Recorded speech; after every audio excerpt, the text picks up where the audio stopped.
The institution is not the one that makes disciples who make disciples. People in our church are the ones who make disciples of their people. Hey, listeners, welcome to the Intentional Churches podcast. Aaron and I are pumped up today. We've got a good friend with us, Drew Moore, Canyon Ridge Christian Church. Tell us a little bit, first off, tell the listeners about who you are, man, and why are we privileged to have you on here? I don't know about privilege, but former high school teacher and football coach turned youth pastor and now lead pastor at Canyon Ridge Christian Church out in Las Vegas, where we are really giving a full effort to trying to figure out how a prevailing model large church can turn in the direction of launching disciple-making movements. That's what we're all about. Whoa, man, you're already kicking off with some loaded terminology. I can't wait to get into this. Come on. Yeah, man. Disciple-making movements. So you as well as I know, man, this is a very confusing topic in church leadership because we say these phrases and 10 different pastors mean 10 different things. So let's just start simply by how do you define disciple-making movements? What does that mean to you? Yeah, there's lots of definitions, especially when COVID came around in 2020, we started asking some different questions about what would come out of our church, and we started looking around at the international church. And movement has lots of range of meaning, probably as much as disciple making. But somebody asked us a powerful question about disciple making, and we started to ask a lot of questions of ourselves. And so movement's kind of a formal term typically that would say there's at least 4 generations of disciples made and at least 4 separate streams. Some people will say up to 100 churches planted before you can say you have a disciple-making movement. Others will use movement to promote conference or anything that's on the move, right? So the whole range exists in there. When we think about movement, we think of a more formal definition. And disciple-making is a whole other range of discussion. Whether it's disciple-making, discipleship, there's all kinds of semantic range in all of those words. I'm not sure which one you want to dive into. Do you remember what the powerful question you were asked was? Yeah, tell me about your disciples' disciples. Oh, okay. Oh, goodness. Yeah. We're going to get to that in a little bit, I think. We're gonna ask you what you mean by your disciples' disciples. It's great. Sure. Drew, I'm curious, when Canyon, I was here on staff, but kind of in a different role. And so I didn't see all of kind of the groundwork leading into, we're going to chase after a disciple-making movement. I'm curious, at that point in time, how did people receive the word disciple-making? What do you think was the general understanding of disciple-making at that time? And then kind of maybe compare that to what we really mean today when we say we're going to make disciple makers. Kind of how are those two things different or similar? Yeah, sure. In terms of like people's reactions to disciple making, it sounded a little human effort-ish, and people kind of wanted to be like, are we really responsible for that? People often heard it as like an individual activity, and so we had to spend some time stepping away from each of those things. It is absolutely in partnership with God and with other people. It's an embodiment of who we are. It's what Jesus taught his followers to do. So, but people heard it in some different ways that kind of was off-putting to them. Discipleship would have been a more common term used from our church. In fact, a desire to grow in that, and my heartbeat for that was one of the reasons the elder team decided that I should take on this role 5 years ago. And so we had a lot of conversations at the time, and I was trying to divide discipleship from disciple making. And Dan Spader back in the day helped me do this as clearly as I know how to do it. A lot of people think about discipleship as like a person who like has decided to follow Jesus, becoming more like him. And so all the things that would help you, what a lot of people would say, mature in your faith. Lots of people mean different things by that too, but that's what they generally mean, grow up in your faith. But Spader used to say, it's more like an airplane with 2 wings. People think about evangelism as leading people to Christ and discipleship as growing up people in Christ. And the airplane needs both wings. And so disciple making encompasses all of that. And so when I think about disciple making in like simple, handable terms here in Las Vegas, I think about, what would we do no matter who we encounter or how we encounter them? How do we help them know and live like Jesus more than when we showed up? So maybe it's someone who doesn't know Jesus and they need to hear a transformation story of the gospel. Maybe it's someone who does know Jesus. We need to spur them on, encourage them, or ask a profound question to help them stir up thinking, or share something from the scripture recently that helps people think differently about Jesus, live more like him, enjoy him more. But we want to do that in such a way that they help their people know and live like Jesus more. So how do we help people know and live like Jesus so they can help their people know and live like Jesus? That's disciple making in like as simple a terms as I know how to put it. Yeah, I'm going to guess all of our listeners would say, hey, that's exactly what we're trying to do at our church. And that's why we do the programming we're doing. And but talk about, both of you maybe, Aaron, you as well, talk about the journey to getting buy-in. And especially when people, again, like our listeners are going to be saying, Drew, hey, that's what I'm trying to do every day in my ministry already. What is the differentiation, I guess? So Aaron, why don't you have a take first, and then let's hear from Drew. I think one thing about who we're trying to become as a disciple-making movement is it's not institutionally focused. And this is something that we have pointed to on the podcast before, is we're trying to step away from institutional thinking being the driver. The institution is not the one that makes disciples who make disciples. People in our church are the ones who make disciples of their people. And the institution, Canyon Ridge, we view ourselves as like a training ground. So yes, while we don't view our primary role as making disciples, we view our primary role as training disciple makers so that they can create disciple makers. I think that's one real kind of nuanced difference, is we are not relying on the institution to come up with the answers and do all the work, but we're trying to train and equip and empower people. I don't know, Drew, what would you add to that? I think that's the crux of it. I think even in people trying to understand what we were doing coming into 2020 was, that's what the church does. Like, I'm a disciple maker. I invite people to events and to Christmas. I get people into programs or into groups, and I reach for something from the church to help us. And no, that's wrong. I think the church should be supportive. But we just found that we weren't necessarily activating all the people across our church. We weren't unleashing agency all the way to the margins. Often when people wanted something spiritual to happen, they felt like that needed to center around the institution, the organization, a staff member, an expert, or someone more mature. And so what we have really been trying to do in raising up all disciple makers is, what kind of tools do they need? What kind of support do they need? What kind of agency do they need to really do that well? So again, just to emphasize it, we want to encounter people to help them know and live like Jesus in a way that helps them help their people know and live like Jesus.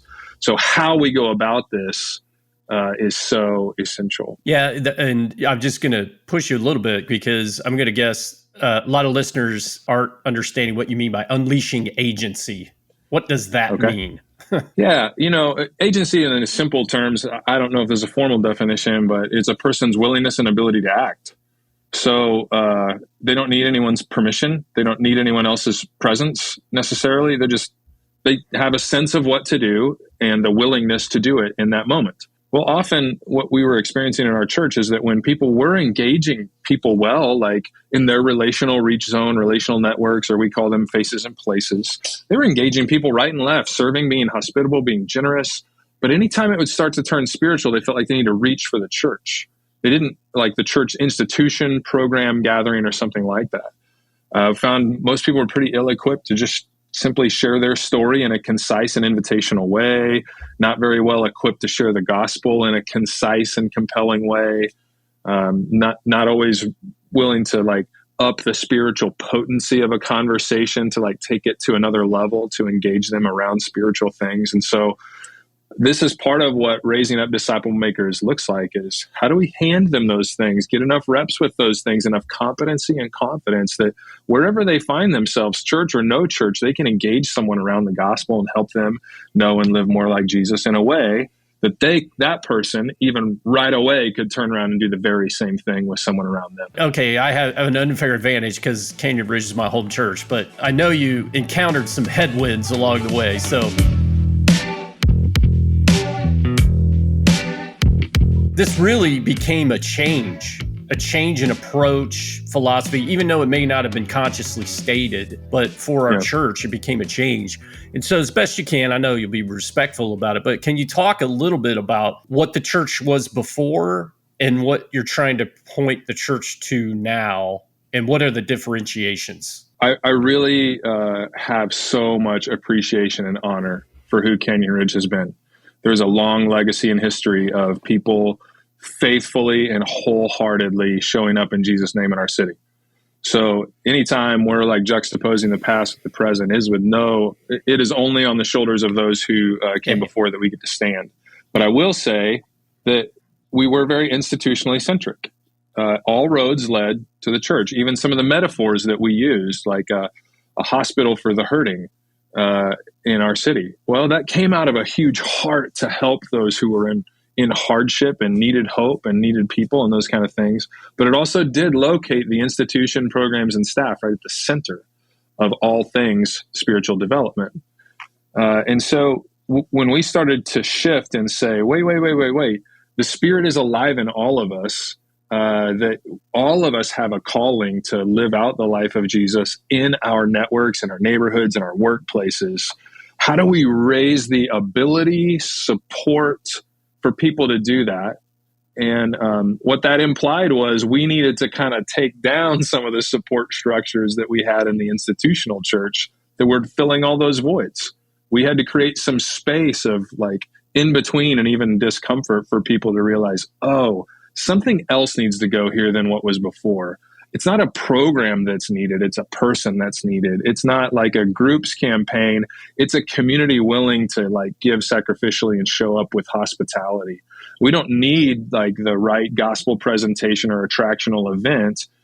We need like gospel embodiment in people's lives and the ability to articulate it in a way that invites people into it. So all of that was pretty significant. You know, on a practical level, there were a number of programs that we just stopped doing or did not bring back. There were times that people were asking the common question, Aaron, you'll remember this. People would show up and say, what do you have for? And then fill in the blank. Any number of things, reaching back to maybe some of the like 90s church smorgasbord program kind of vibes. Smorgasbord? And we're like, spell that. Smorgasbord. No, there's a CH in there somewhere. Your charcuterie board of options. Yes. Yes, I love it. Yeah, the buffet. That's a better term. But we had nothing. We became in and out. We said, we will empower you to reach your people. We will equip and support you to gather a group rather than try to provide you with one, all kinds of stuff like that. Well, I want to drill in a little bit to both of you then, because that sounds like a fairly significant change. I think you highlighted a very common church growth strategy that was basically all churches in America subscribed to in the 90s.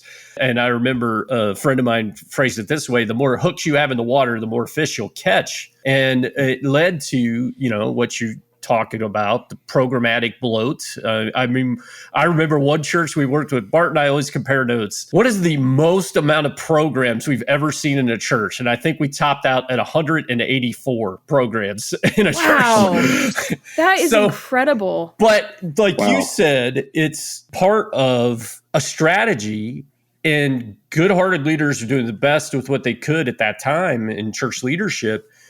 And I think looking back, the unintended consequence, it did underscore, I was a part of building at Canyon Ridge where we were like that. It built a consumeristic nature in our people that was more subconscious. And so, you guys know what I'm saying. So I'm going to guess when you start going here and, programs, lots of people had community in those programs, experienced life with other people in those programs. And they've not separated that it's the person versus the program. A lot of times they think it was the program that facilitated it. So I'm going to guess you guys had some headwind. So what were some of the early things as you're trying to transition more from this programmatic institutional emphasis to this very empowered approach to the believer? Like, what were some of the hardest, most challenging, surprising headwinds you faced from groups or people, or I don't want to give you PTSD here, but you know what I'm saying?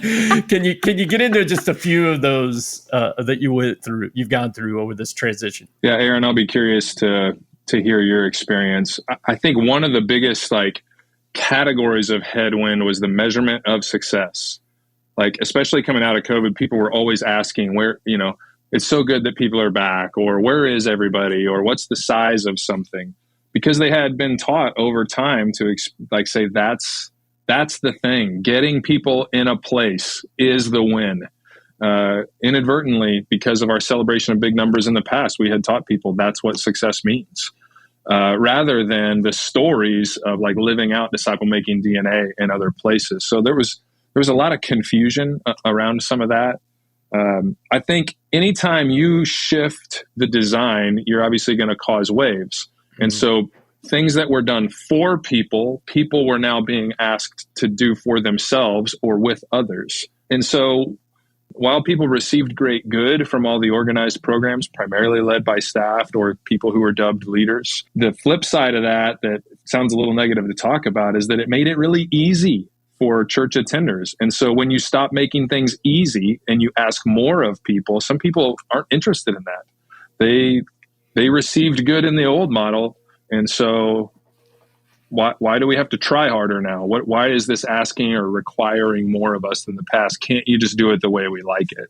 That was a lot of the headwind. Yeah, and I think too that some of the ways that was translated in people was that we didn't care about people. That us putting ownership back on people or saying, we're not going to bring back this program. It was never about being hurtful or harmful to people. That was the last thought. It was actually about trying to be helpful and to use kind of words we've used in multiple of these podcasts is like Drew said, unleashing agency, or Doug, the word we use, like trying to mobilize people in the direction of like living into, you have the Spirit alive in you and you have everything you need to like make a difference where you live, work, and play. But I think one of the biggest headwinds, and we lost people over this, was that they felt like, well, you don't care about me. Yeah. You're telling me I need to start my own group now. I need to go find my people and start my own group. What's the church's role? Does the church not care? That's not it at all. It's actually quite the opposite. But I think that was one of the things that kind of lingered for a long time. I don't hear that anymore, but I heard that for a while. Well, we had such a deep, like the way that care and particularly shepherding got communicated was a loving, provisional, like accomplished expert leader provides something that meets the need, the felt need. And so, and while there's good in that in lots of scenarios, it had become pervasive. And anytime you pull back from that, it does feel like a lack of care. It's a little too flippant, but the example I often use was like when my kids were younger going to school, like we used to make their sandwiches when they would take their sack lunch to school. The day that we said, hey, it's time for you to start learning your own sandwich, there was rebellion. There was like, wait, what? That's your job. That's not my job. That's your job. And then there was confusion. And in the same scenario, it's about who my kids were becoming and what kind of abilities and capacities they would have. But it didn't change their reaction in the moment. So not to say the people of our church are like children. I'm just saying the experience of someone doing something for you that then you're asked to do for yourself is very foreign to them. Well, I'm wondering, like, if I'm sitting here listening out there, I'm wondering, like, what, maybe even, who comes to mind? Was there a group of people that you were kind of shocked in the way in which they responded? I know everybody's an individual and each person, but there is a little bit of a mob mentality in church a lot of times because of the church gossip train, like, or channel. Is there one group that surprised either of you in particular that was like, man, I did not see that coming? What is that face? Are you saying positively or negatively? I will let you answer. I was going to say negative, but I'm making Drew squirm over there. So there was no level of leadership that didn't have people who nearly revolted in some of this. Board of elders. There were people. Board of elders. Yep. Staff. Yep. Key donors. Key leaders. Key donors. Yeah. I mean, listen, some of those people had been, and I really do have empathy for a lot of them because it was a significant shift. We had, for the longest time, essentially, how many people can we care for? How many people can we reach? And reach meant engagement in the church. And so if you shift that definition, then anyone's going to have to wrestle with, well, does that mean what I've thought so far is wrong? Does that mean I'm wrong? Is this an attack on me or the good that I've received over years? So I understand that. For staff, so especially for the elder team in general, and the people who were under their care, who had all been won to what was done before. Yeah. And then the staff who had been rewarded over time for leading such events and knew, had, like, especially in COVID and all the uncertainty, the one thing that some of them were certain of is what they could do and what they knew to do. And we shifted that. And it's like, oh, we're all going to become learners and novices again. That was really uncomfortable for people. So I have grace for it. And then, it trickles down all the way through and across the board. Yeah. We stopped showing up like experts. We showed up with more questions than answers, not because we weren't clear about where we were going, but because we wanted people to wrestle more with things rather than just hear what we would say, agree or disagree, and move on. Yeah. And so that felt like uncertainty. It felt like instability when it was actually intentional to try to develop adaptability. Yeah. I would just ask, just kind of give us time frame. So this turbulent transition time, like where would you put that on the timeline? Was that a year ago, 2 years ago? I would say we really moved out of it. Aaron, I'd be interested to hear what you say. But I think for the last year and a half, we've just experienced, hey, this is who we are now. So, that would be mid 21. So it is a solid year and a half of challenge. Okay. So let's flip to now. Now you're kind of over the hump, right? There's a new philosophy in place. Everybody kind of knows the drill. So what's happening now? Like what is fruit that you're seeing? What are challenges you're still seeing? Fruit that we're seeing, one, I just want to be clear. We are not seeing a disciple making movement by formal definitions emerge right now. We don't have multiple generations and multiple streams among the lost emerging yet. I do think what we're seeing is a lot of I can do that mentality in our church, a lot more transformation story and gospel sharing across the board. We're seeing significant increase in baptisms, vast majority of those reached by peers. We're seeing a less of a need for any sort of assimilation or engagement relationally because people are taking care of people. So we are engaging people, I think, really powerfully in disciple-making practices. But in terms of we used to have to feel like we had to care for people as an institution where I just see people constantly scooping one another up and caring for one another. A silly example is one day we decided to pass out ice cream sandwiches just for fun. And used to be we'd have a whole team all prepared and ready. And instead we just had a bunch of boxes. And as people came out, we said, hey, would you mind handing these out? And people just come around expecting to be included and activated at every turn. A lady that has been a part of this transition, she just said, Canyon Ridge is a church where you can't sit on your butt. And that's, yes, that's true. From day one, we communicate in our behaviors, our actions, our programs, and everything. You have a contribution to make, and you're going to be asked to make it because it's good for you and it's good for us. That I think every listener that's a church leader would want. I want to be known as a church where you can't sit on your butt. The ice cream sandwich thing, was that coming out of a service? Like as you were exiting services, or when was that? Yeah, do you remember, Aaron? I don't remember what the occasion was. It was literally for fun. It was the middle of the summer, which in Vegas is brutal. And so we thought, let's just do something fun for people. And so we just had them stacked up at the back, handed them out. And people jumped in and helped right away? Yeah. Oh, yeah. Yeah. Because people I've never seen in my life were out there handing out ice cream sandwiches. Because normally in church, we would have had a roster and the database and a sign-up board and everything else, right? Nope. Do you have other examples of where you've tried stuff like that, where you just invite people in the moment? Is there maybe one more? Yeah. Yeah, we've done here's a much bigger one. We don't really arrange groups. We invite people to arrange their people into groups. And so a couple of years ago, we just said, hey, if you're looking for people, we tried to train as many people in our church as possible to reach into their relational reach zone and just gather people for a group. And many did.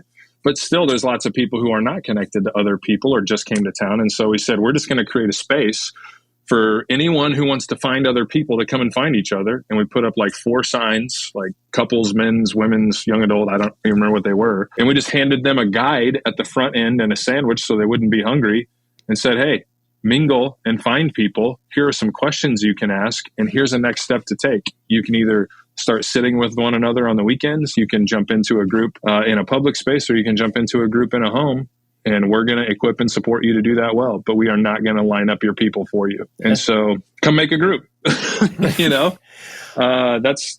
kind of, and I get, one more, Aaron, our first steps class If you've been through it once, you can lead it the next time. That's where we get all of our leaders for our engagement pathway. We call it Discover Canyon Ridge.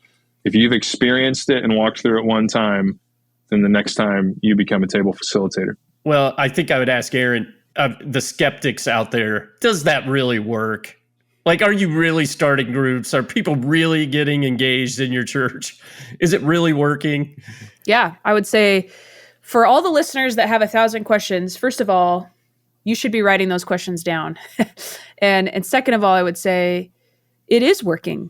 It really is. One of the things that Drew and I have talked about before is as we have been on the way of trying to spark a movement of disciple makers, who we have become as a church, we just love more and more all the time because we have become a very healthy expression of we're trying to live in this just Acts 2 model of church. And I believe we're becoming more and more that model of church, not perfect at it. We could have a whole other episode of the issues we still have and all those things, but it is working. People are starting groups.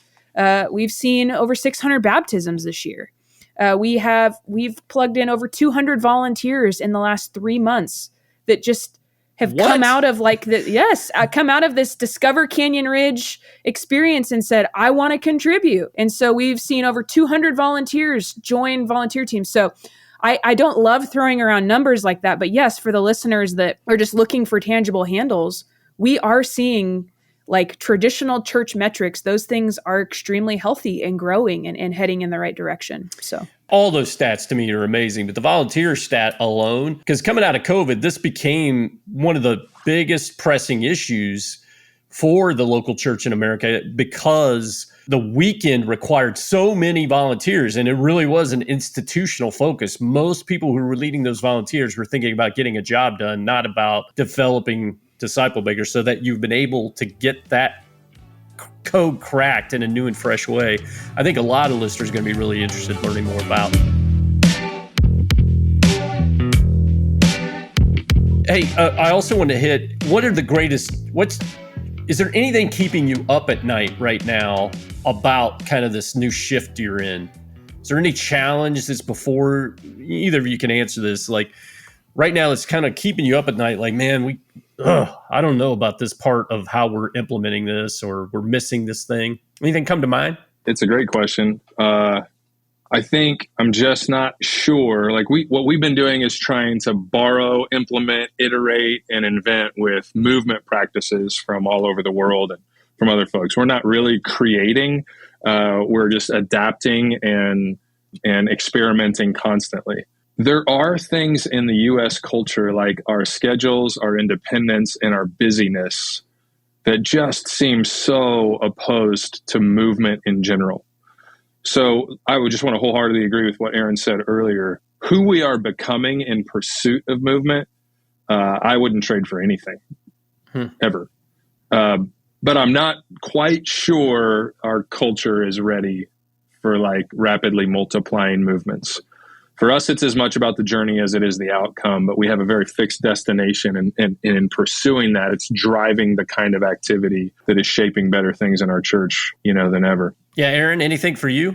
A question I have been wrestling with recently is, and we're kind of trying to crack the code on this right now, like how do we help people both be a disciple and make disciples? And how do we live in the best of that tension, the best of both of those? Like what is the church's role in formation without losing this kind of fire we've lit under people's behinds to go and to make disciples? Like how do you not lose one or the other? And so we're constantly, like Drew said, experimenting and trying to strike the balance there. But that's one of those things that I'm often just stepping back and looking at, like, are we leaning too much on either side? And how do we, just really live in the blend of the best of both of those things? Yeah. Let me answer a question you didn't ask, but it's close. What used to keep me up at night that doesn't anymore?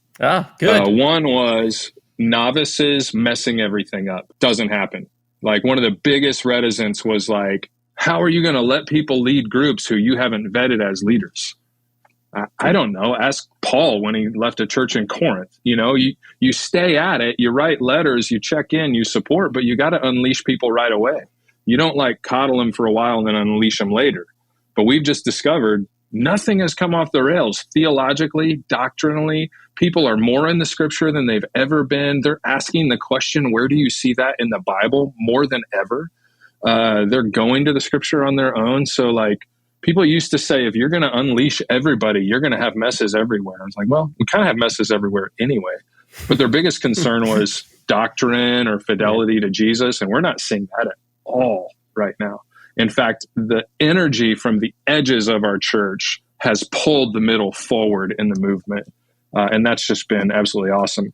The other is finances. And listen, when you start to drive contribution, you get a lot more gifts. You get smaller gifts and you got to adapt, but you get a lot more people in the game. And if it really is about generosity forming the hearts of people, then more people beginning. The number of first-time givers we experience every single week is absurd compared to what it used to be. So we may have lost some donors along the way, and we are sad. We miss them, and their friends miss them. But at the same time, financially, this is viable. That's encouraging, man, because I got a feeling there are a lot of people out there that would, some of these fears you're talking about, the fear of bad theology or blasphemy, the fear of losing givers, it inhibits, the courage it takes to move forward. Hey, we're getting close to our time today, man, but I got to touch on this, and maybe if you're gracious enough to come back at some point, we can maybe deep dive on the whole episode. Aaron talked about it earlier. We, with intentional churches, we use this phrase, talking about those in our relational reach zone of our ones or our one lives. Yeah. And your question, the powerful question you talked about that really got you thinking in the beginning, I would frame it this way. Tell us what you're learning about how to get people to think about their ones. If that makes sense, like that beyond just the person in front of them, but even their relational network and beyond. So like, how are you thinking about that today, Drew? The biggest thing I would say is building a capacity in every single person that what good they've offered is to be shared with someone else. And so we are constantly asking the question, who else needs to experience what you've experienced? Who else needs to hear what you've heard? Who could you hand to what you've been handed? And especially at the edges of our church, like people who are just encountering Jesus or really just being activated in their faith for the first time, they got a laundry list of people. And so how do we build the consistent expectation, DNA, just the value within people of if I've received good, it's to be handed on. So that means that we have to invest in such a way and hand people things that are handable to other people. They don't have to be catchy and clever, but they do have to be like profound enough to matter to a person and simple enough to hand on to someone else. This is kind of why we're addicted to simple tools and ways to share the gospel in our story. It's why we build the idea of sharing and retelling into all of our church design studies and that sort of thing. So it's a mentality to hand it on. I don't think our ones are thinking about their ones in terms of a gospel way, but how do you imply that in your behavior? How do you act it out from the start so that their ones are being reached? Then when someone decides to follow Jesus, of course, we're going to paint a picture of movement and multiplication right from the start, that they would begin praying and thinking, identifying, mapping out their ones so that God can do what only he can do. And we can partner in wherever he has things in mind for us to do. Wow, man. I can tell you in 20 years of leading in ministry, I didn't consciously think or lead that way. And it's pretty powerful when you start going there. I can't wait to explore more at some point. Like, what are ways that you're practically doing that, building that into people? Drew, thanks for hanging with us today. It was a good conversation. Yeah, that was awesome. Listen, everybody, if you want to be known as a church where people can't sit on their butts, this podcast is for you. So check out intentionalchurches.com. Thanks for being with us today, and we'll talk to you soon.